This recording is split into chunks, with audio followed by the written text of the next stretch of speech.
When did your parents' English-only rule almost cost your grandmother her life? What would you do if the one rule your parents enforced could have killed someone you loved? I'm still shaking thinking about it, but honestly, watching my family fall apart and rebuild was the best thing that ever happened to us. My parents banned Korean in our house like it was some kind of disease.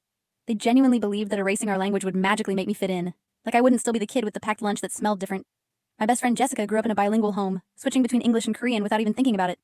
Meanwhile, I couldn't understand my own grandmother. At family gatherings, my cousins would crack jokes in Korean and burst out laughing while I just sat there, completely lost, pretending I didn't care.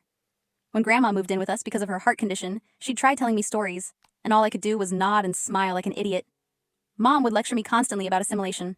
She'd pull out old photos and say, "Look what we survived. People mocked our accents, treated us like we didn't belong. Your father's a dentist now. I work at the hospital. We sacrificed everything so you could have opportunities."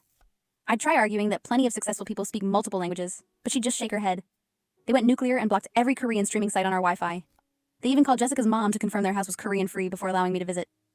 Jessica's mom had to lie through her teeth, promising they only spoke English. Everyone thought my parents were losing it, and honestly, they were. But Jessica wasn't about to let me suffer alone. With her mom's blessing, I started going to their place every Tuesday and Thursday for study group. My parents bragged to relatives about how dedicated I was, choosing academics over immigrant stuff. They had no idea I was learning Korean. At first, I barely recognized hello, or thank you. But Jessica's mom would pause the dramas and repeat phrases slowly, explaining grammar patterns. Within weeks, simple words clicked, then sentences. I especially loved medical dramas because they taught me emergency vocabulary. For 2 hours, twice a week, I secretly connected with my heritage.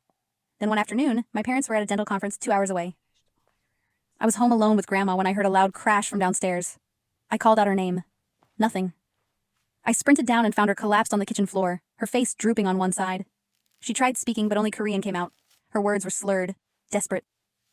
I caught fragments from the medical shows: help, medicine, heart, chest. My brain kicked into overdrive. I asked in broken Korean where her medicine was. Her eyes shifted toward the kitchen drawer. I yanked it open and found bottles. One had a blue label, nitroglycerin for her heart. I grabbed my phone with trembling hands and dialed 911. My grandmother collapsed. I think it's a stroke. The dispatcher started asking questions. Can she tell you what happened? Grandma kept speaking Korean, but I understood enough. I translated what I could. Chest pain earlier. Heart medicine, the blue bottle. Do not give her that during a stroke, the dispatcher warned sharply. The ambulance was 25 minutes out. I stayed on the floor with Grandma, speaking my broken Korean, translating her responses to the dispatcher. Those minutes dragged like years. When paramedics finally arrived, one was Korean American. I told him everything she'd said about her symptoms. He looked stunned. You speak Korean? I admitted I'd learned from TV shows.